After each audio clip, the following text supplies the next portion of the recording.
70세 이후의 삶, 나의 경험과 교훈. 안녕하세요 친구 여러분. 제 이름은 김철수입니다. 75세이고 노년기에 잘 사는 것에 대한 중요한 경험과 교훈을 여러분과 나누고 싶습니다. 이 모든 세월 동안 건강, 웰빙, 자기관리의 중요성에 대해 많이 배웠습니다. 이야기 나눠볼까요? 1. 무릎 통증에 대한 경험. 어제 일처럼 생생히 기억납니다. 집 근처 공원에서 평소처럼 아침 산책을 하고 있었는데 갑자기 오른쪽 무릎에 날카로운 통증을 느꼈습니다. 가을 아침이었고 낙엽이 공원 산책로를 덮고 있었죠. 10년 넘게 그 길을 걸어왔습니다. 처음에는 무시하려 했습니다. 항상 활동적이었고 속도를 늦추고 싶지 않았거든요. 젊었을 때 우체부로 일했을 때부터 계속 움직이는 것의 중요성을 알고 있었습니다. 운전을 멈춰야 한다는 뜻은 아니고 관리를 더 잘해야 한다는 뜻이죠. 진료 중에 엑스레이와 MRI 등 여러 검사를 했습니다. 의사 선생님이 영상에서 정확히 어디가 마모되었는지 보여주시며 우리 나이에 특히 저처럼 활동적인 직업을 가졌던 사람들에게 흔한 현상이라고 설명해 주셨어요. 김 선생님, 그가 말했습니다. 걷기를 멈출 필요는 없고 운동 루틴을 조정해 보겠습니다. 그때 귀중한 교훈을 배웠죠. 나이 들었다고 움직임을 멈출 필요는 없고 운동 방식을 더 현명하게 바꿔야 한다는 것입니다. 의사 선생님이 물리치료사 이수진 선생님을 소개해 주셨고 그분이 무릎 주변 근육을 강화하면서도 관절에 무리가 가지 않는 특정 운동들을 가르쳐 주셨어요. 동네 체육관에서 주 3회 수중 운동도 시작했습니다. 하지만 아들 민수가 일요일 정기 방문 때 제가 약간 절뚝거리는 것을 보고 불편해하는 걸 알아챘습니다. 처음엔 저항했지만 그는 의사 상담을 받아보라고 고집했죠. 아버지, 그가 말했습니다. 예방이 치료보다 낫잖아요. 아버지가 항상 그렇게 가르치셨잖아요. 정말 잘한 결정이었습니다. 병원에서 노인병 전문 정형외과 의사인 박진호 선생님이 흥미로운 설명을 해주셨어요. 관절을 보호하는 쿠션 같은 연골이 시간이 지나면서 닳아간다고요. 마치 오래 신은 신발 밑창처럼 점점 얇아지는 거죠. 그분이 절대 잊지 못할 비유를 들어주셨어요. 김 선생님 자동차 타이어를 상상해 보세요. 시간이 지나고 사용할수록 닳아갑니다. 처음에는 좀 부끄러웠어요. 반에서 유일한 남자였거든요. 하지만 수중 운동반 여성분들이 너무나 따뜻하게 맞아주셔서 금방 편안해졌습니다. 가장 오래 다니신 분인 김영숙 할머니는 제가 반의 꽃미남이라며 농담을 하셨죠. 모두가 웃고 수업이 더 즐거워졌습니다. 물리치료, 수중운동, 그리고 적당한 산책을 병행하니 놀라운 효과가 있었어요. 약 3개월 만에 통증이 크게 줄어들었습니다. 더 중요한 건 제 몸의 소리를 듣는 법을 배웠다는 거예요. 이제는 언제 조금 더 노력해도 되고 언제 속도를 줄여야 하는지 알 수 있습니다. 2. 70세 이후 우리 몸의 변화 이해하기. 세월이 흐르면서 우리 몸은 변화합니다. 이는 매일 아침 해가 뜨는 것만큼이나 자연스러운 일이죠. 오래된 집과 같아요. 더 많은 관리와 주의 세심한 관심이 필요합니다. 제가 70세가 되었을 때 손녀 지은이가 왜 침대 옆 테이블에 약이 그렇게 많냐고 물었어요. 그때 이런 변화를 더 잘 이해해야겠다고 생각했죠. 지은이에게 설명하기 위해서뿐만 아니라 저 자신을 위해서도요. 노화 받아들이기. 우리의 유전자는 가족으로부터 물려받은 케이크 레시피 같은 거예요. 어떤 사람들은 레시피가 천천히 늙게 하고 어떤 사람들은 빨리 늙게 하죠. 제 할머니는 98세까지 사셨는데 끝까지 정신이 맑으시고 활동적이셨어요. 항상 말씀하셨죠. 철수야, 네 몸을 가장 친한 친구처럼 돌봐라. 5년째 저를 담당하고 계신 노인병 전문의 김민정 선생님과의 상담이 매우 유익했습니다. 그분은 진료실에 보관 중인 사진첩을 꺼내 젊은 세포와 늙은 세포의 이미지를 보여주셨어요. 김 선생님 보세요. 그녀가 설명했습니다. 우리 세포는 작은 공장 같아요. 시간이 지나면서 이 공장의 일부 부품들이 더 천천히 작동하고 다른 부품들은 더 많은 관리가 필요해지죠. 면역 체계도 변합니다.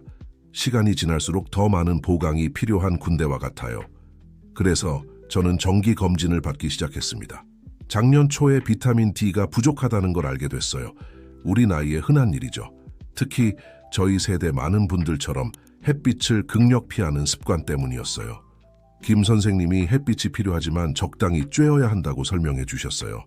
이제 매일 아침 7시에서 9시 사이에 베란다에서 커피를 마시며 몇 분 동안 햇빛을 쬐입니다. 그 시간에 신문도 읽고 십자 말풀이도 해요. 적절한 보충제 섭취와 이런 조절된 햇빛 노출로 4개월 만에 제 비타민 D 수치가 정상화되었습니다. 생활 습관의 영향, 우리의 선택이 얼마나 중요한지 힘들게 배웠습니다. 35년 동안 서울 부산 노선버스 운전사로 일했어요. 바쁜 생활에 규칙적인 식사 시간도 없었죠. 식사를 아주 잘못했어요. 과자, 탄산음료, 휴게소에 간단한 식사들이었죠. 결과적으로 60세의 고혈압과 초기 당뇨 진단을 받았습니다. 그 충격이 경고가 되었어요. 항상 현명한 아내 영희가 우리 부엌에서 진정한 혁명을 일으켰죠. 그녀는 연구하고 건강식 요리 강좌도 들었어요. 우리의 식단을 완전히 바꿨습니다. 제가 아직 일할 때 도시락을 준비해주기 시작했어요. 현미밥, 구운 달고기, 찐 채소들이었죠. 처음엔 이상했어요. 소금은 어디 갔지? 기름은? 하지만 점차 입맛이 적응했습니다. 탄산음료를 레몬물로 바꾸고 과자를 과일과 견과류로 대체했어요. 영희가 매일 아침 녹즙을 만들기 시작했죠. 케일, 사과, 생강을 넣은 거예요. 처음엔 그 초록색 액체만 봐도 인상을 찌푸렸지만 이제는 그것 없이는 못 살겠어요. 6개월 만에 검사 결과가 크게 좋아졌습니다. 정신건강의 중요성, 우리 노인들 중 많은 분들이 어떻게든 독립성을 유지하려 한다는 걸 깨달았어요. 저도 그랬죠. 누구에게도 피해를 끼치고 싶지 않아서 모든 걸 혼자 해결하려 했어요. 은퇴 후 거의 6개월 동안 집에 거의 고립되어 있었죠. 하루 종일 TV만 보고 이웃과도 거의 대화를 안 했어요. 제 딸 수연이가 우울증의 징후를 알아챘어요. 그녀가 저를 거의 강제로 동네 커뮤니티 센터에 등록시켰죠. 처음엔 마지못해 갔어요. 하지만 그곳에서 제 인생이 완전히 바뀌었습니다. 전직 역사 교사이신 박종호 선생님을 만났는데 수요일 오후 도미노 파트너가 되셨어요. 우리의 게임은 진정한 역사 수업이에요. 그분은 항상 한 수 둘 때마다 역사적 일화를 들려주시거든요. 82세의 활기 넘치는 이미경 할머니도 만났어요. 그분이 난초 키우는 법을 가르쳐 주셨는데 이제 제 베란다는 작은 공중 정원이 되었죠. 꽃 한 송이가 필 때마다 새로운 기쁨이 됩니다.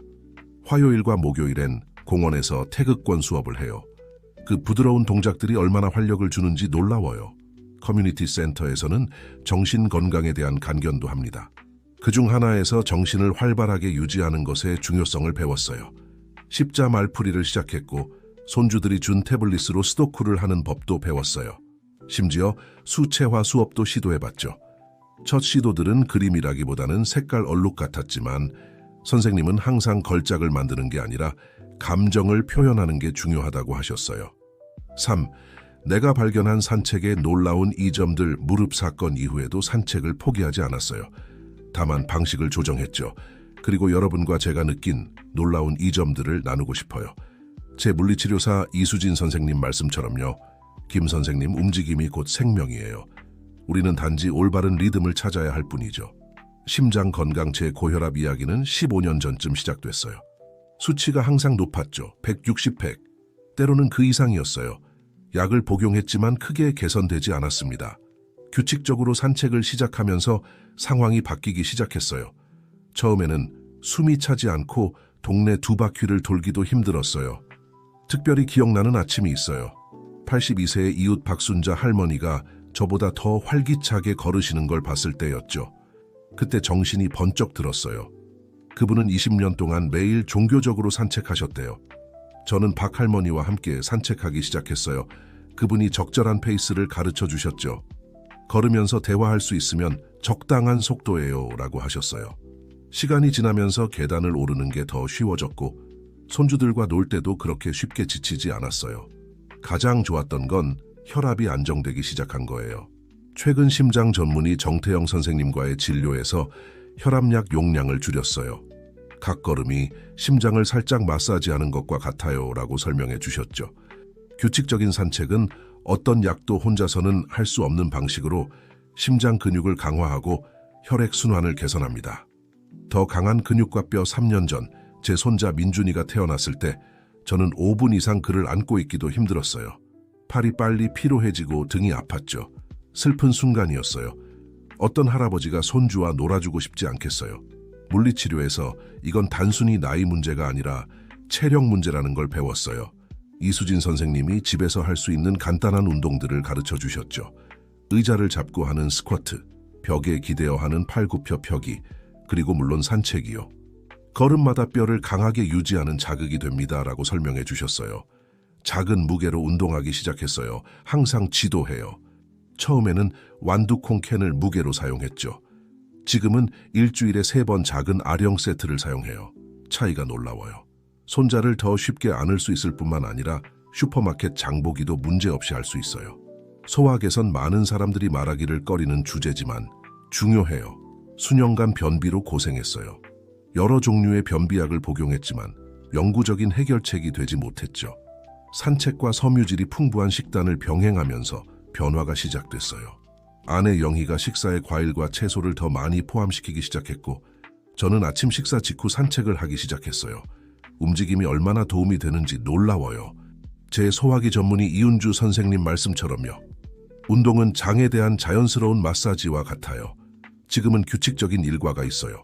아침 7시에 일어나 따뜻한 레몬물 한 잔을 마시고 40분 산책을 한 뒤 과일과 통곡물이 풍부한 든든한 아침 식사를 해요. 결과적으로 더 이상 장 기능을 위한 약이 필요 없어졌어요.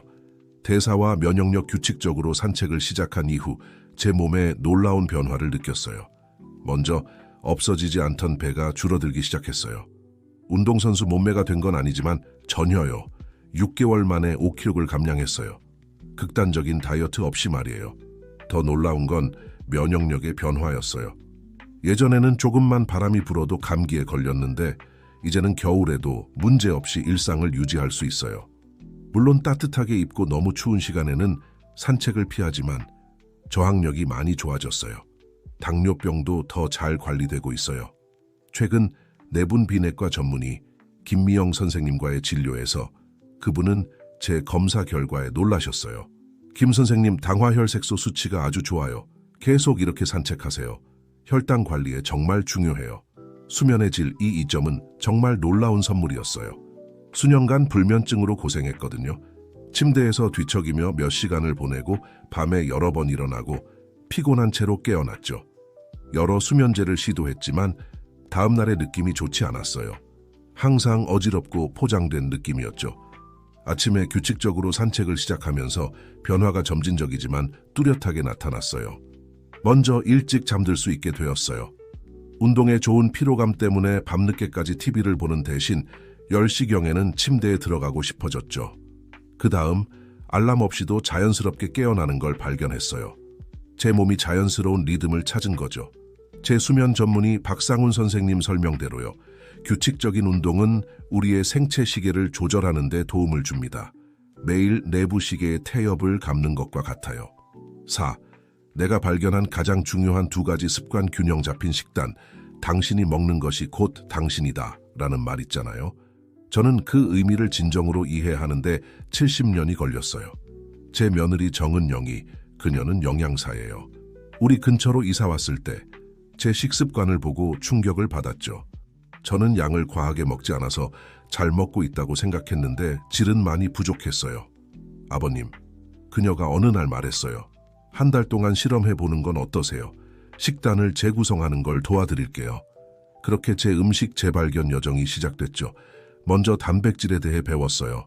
저는 단백질이 붉은 고기뿐이라고 생각했고 콜레스테롤이 높아서 완전히 피하고 있었거든요. 은영이가 단백질 공급원이 많다고 가르쳐줬어요. 생선, 이제 일주일에 2번 오메가3가 풍부한 고등어를 먹어요. 닭고기, 달걀, 콩류, 심지어 두부까지요.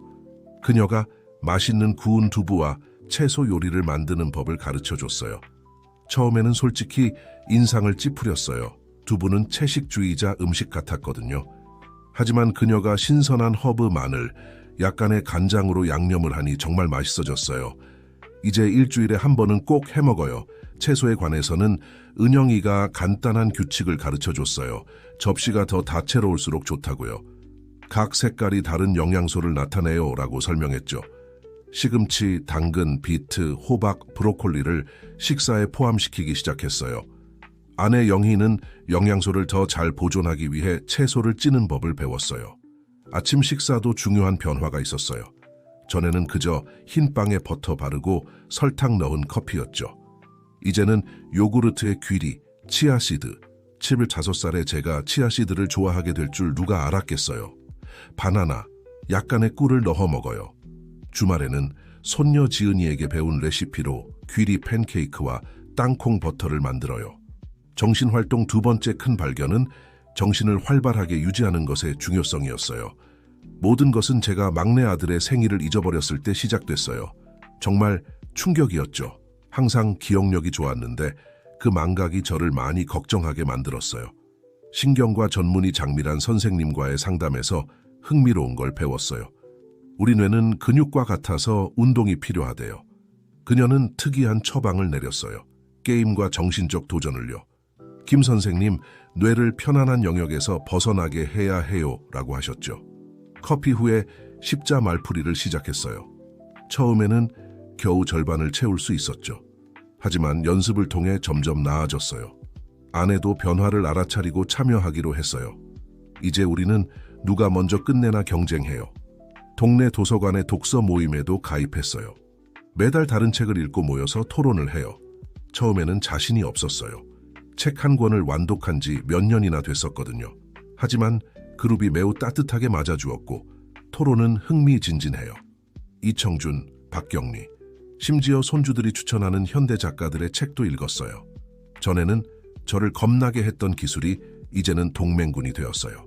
손주들이 휴대폰에서 기억력 게임 앱을 사용하는 법을 가르쳐줬어요. 특히 도전적인 게임이 하나 있어요. 같은 그림의 카드를 짝지어야 하는데 맞출수록 게임이 더 어려워져요. 제 현재 기록은 실수 없이 밑상이에요. 화요일의 그림 수업도 큰 즐거움이에요. 처음에는 재능이 전혀 없다고 생각했어요. 제 나무들은 나무라기보다는 초록색 얼룩 같았거든요. 하지만 김은희 선생님은 항상 말씀하세요. 미술은 완벽함이 아니라 표현에 관한 것이에요. 이제 거실에 제 수채화를 전시하는 특별한 공간이 있어요. 걸작은 아니지만 각각의 그림이 이야기를 담고 있죠. 또 발견한 활동은 태극권이에요. 신체적 이점 외에도 느리고 정확한 동작들이 많은 집중력을 요구해요. 움직이는 명상 같아요. 처음에는 동작 순서를 기억하는데 어려움이 있었지만 연습을 통해 제 집중력이 크게 향상된 걸 느꼈어요. 5.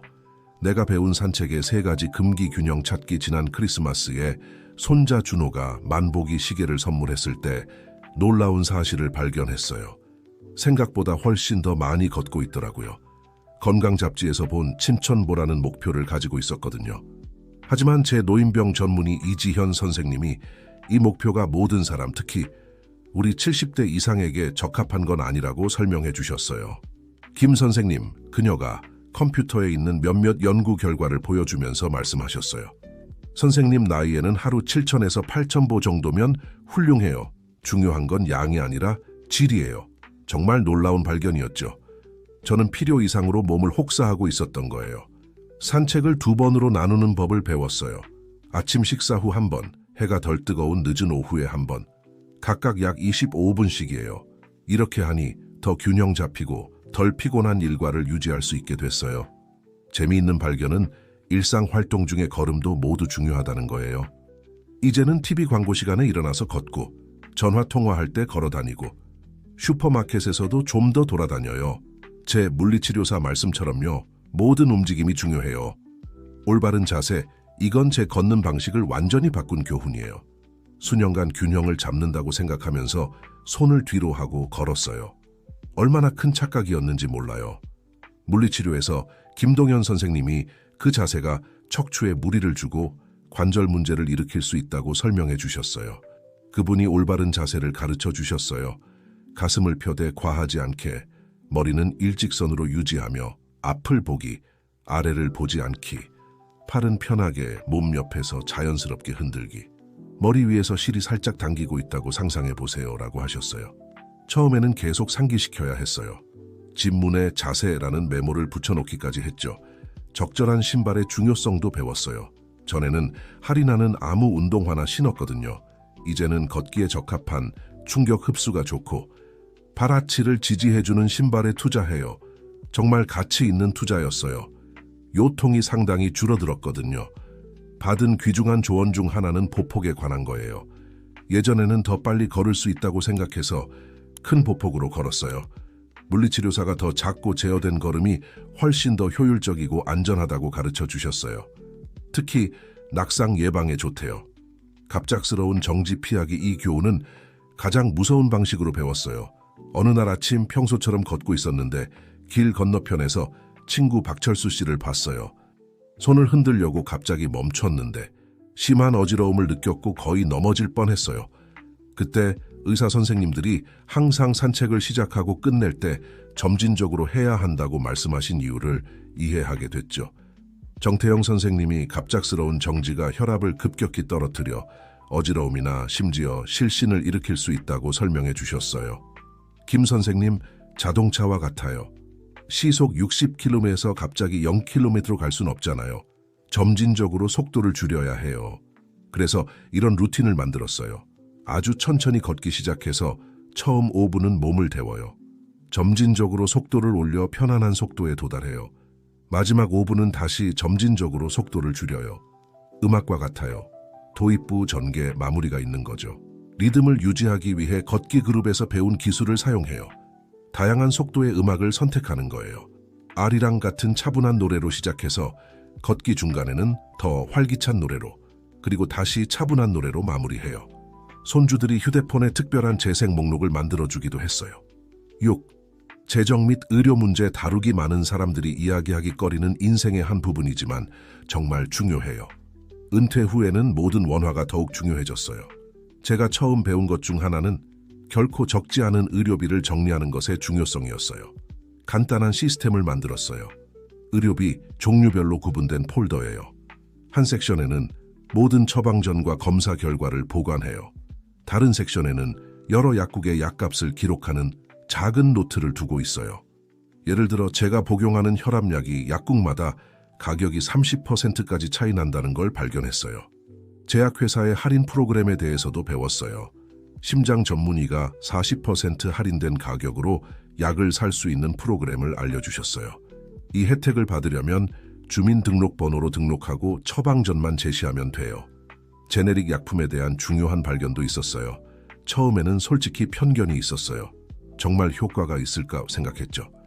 약사인 아들이 이런 약품의 품질 관리 과정을 전부 설명해 줬을 때였어요. 이제는 여러 제네릭 약품을 사용하고 있고 절약 효과가 상당해요. 장기 요양 보험에 대해서도 배웠어요. 처음에는 그런 걸 생각하고 싶지 않았어요. 아직 멀었다고 생각했거든요. 하지만 제 친구 이영호 씨가 갑자기 뇌졸중으로 쓰러졌을 때 그의 가족이 겪는 재정적 스트레스를 보고 마음을 바꿨어요. 보험 설계사와 상담을 하고 우리 상황에 맞는 적절한 보험을 선택했어요. 의료비 지출을 추적하는 앱도 사용하기 시작했어요. 처음에는 기술이 어려웠지만 손녀 지은이가 인내심 있게 사용법을 가르쳐줬어요. 이제는 모든 의료비 지출을 한눈에 볼 수 있고 세금 신고 때도 큰 도움이 돼요. 그리고 의사 선생님들과의 대화 방식도 바꿨어요. 예전에는 수동적이었는데 이제는 질문 목록을 준비해가요. 이 약의 부작용은 무엇인가요? 이 검사가 꼭 필요한가요? 대안적인 치료법은 없나요? 같은 질문들이요. 의사 선생님들도 제가 적극적으로 참여하는 걸 좋아하시더라고요. 마지막으로 응급 상황에 대비하는 법을 배웠어요. 냉장고에 응급 정보 시트를 붙여두었어요.